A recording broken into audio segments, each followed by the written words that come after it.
আমরা এখন যাচ্ছি কেভিন্টার্সে ব্রেকফাস্ট করতে।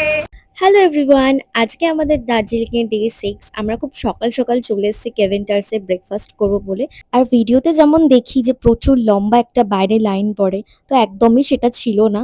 যদিও আমার বন্ধুরা কিন্তু আগে থেকেই ওখানে আমাদের জন্য জায়গা রেখেছিল, বাট একটা টেবিলে এতজন তো বসার সিটই ছিল না। আমরা যেভাবেই হোক ম্যানেজ করেছি, কারণ আমরা একসাথে গেছি আর ভেবেছি একসাথেই বসে ব্রেকফাস্ট করব।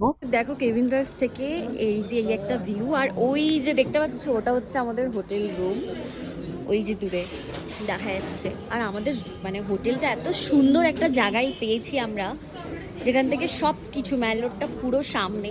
আর এই যে এটা হচ্ছে কেভিন্টার্সের ভেতরে। আমি আর সাথে নিয়েছিলাম দুটো চিকেন প্ল্যাটার, দুটো সানি সাইড আপ এগ, একটা রোজ শেক, একটা ফিশ ফিঙ্গার আর একটা ব্ল্যাক কফি। আমাদের টেবিলে এখন এতগুলো খাবার অর্ডার করা হয়েছে, এখনো খাবার বাকি আছে আসা। ই বাবা, মোবাইলটা কি করেছে এটা। আমরা এখন বেরোলাম ব্রেকফাস্ট করে। আমাদের প্ল্যান চেঞ্জ হয়েছে কিছুটা। আমরা তো গেছিলাম কেভিন্টার্সে ব্রেকফাস্ট করতে, ফেরার সময় বৃষ্টি পড়ছিল। মানে আজকে ওয়েদারটা খুব একটা ভালো নেই, মেঘলা ছিল সকাল থেকে। এখন একটু ঠিক আছে ওয়েদারটা। আর ওই যে দূরে দেখা যাচ্ছে কেভিন্টার্স।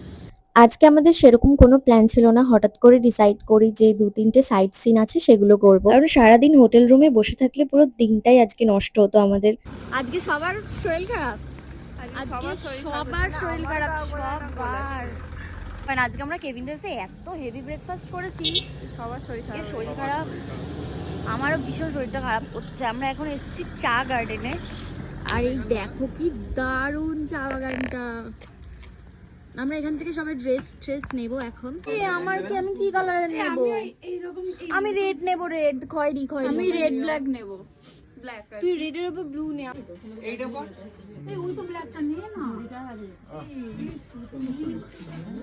এবার দেখ। আর এখান থেকে ড্রেসগুলো পরার পর মাকে করেছিলাম ভিডিও কল। আর একটু একটু বৃষ্টি পড়ছিল বলে আমি তাড়াতাড়ি রিলসের জন্য কয়েকটা ক্লিপ নিয়ে নিয়েছি। আর আমার ফোনে তো না ছিল চার্জ, না ছিল কোনো স্টোরেজ। বৃষ্টি পড়ার কারণে আমরা ওখান থেকে তাড়াতাড়ি বেরিয়ে আসি। আমরা চলে আসি লামাহাটাতে। লামাহাটাতে এসেও দেখি বেশ ভালোই জোরে বৃষ্টি পড়ছে। না দেখো কি দারুণ চেরি ব্লসম গাছ আছে, এখনো সেভাবে ফুলটা ফোটেনি। এখানে সবে ফুলটা তো আমরা এসেছি লামাহাটাতে এখন। তো লামাহাটা এদিকটা সেফ না, ওদিকটা সেফ আছে। আমরা ফটো ভিডিও শ্যুট করে হয়ে গেছে আমাদের। এখন আমরা বেরোবো দার্জিলিংয়ের দিকে, আবার যাব ওখানে লাঞ্চ ফাঞ্চ করবো। চলো যাই। লামাহাটা থেকে বেরিয়েই সামনে কতগুলো দোকান ছিল, ওখান থেকে আমরা খেয়েছিলাম ম্যাগি আর মোমো।